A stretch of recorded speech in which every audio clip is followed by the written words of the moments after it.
Nogironligi bo'lgan bolalarning inklyuziv ta'limi. Mamlakatimizda nogironligi bo'lgan shaxslarning huquqlari to'g'risidagi qonun qabul qilingandan keyin nogironligi bo'lgan bolalarning to'siqsiz ta'lim olishini ta'minlash uchun bir qator tizimli chora-tadbirlar amalga oshirilyapti. Masalan, inklyuziv ta'lim tushunchasi qonunlar va qonun osti hujjatlariga rasman kiritildi. Xo'sh, inklyuziv ta'lim nima?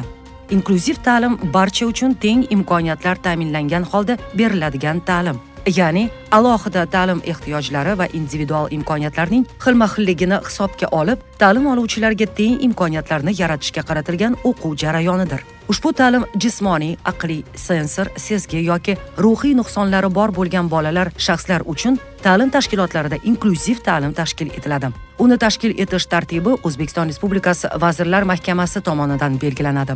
Qoidaga ko'ra, inklyuziv ta'lim sinfida o'quvchilarning umumiy soni 30 nafardan oshmasligi shart. Shu bilan birga bitta inklyuziv sinf tarkibida tashxisi bir xil yoki bir-biriga yaqin nogironligi bo'lgan bolalarning 3 nafari ta'lim olishi mumkin.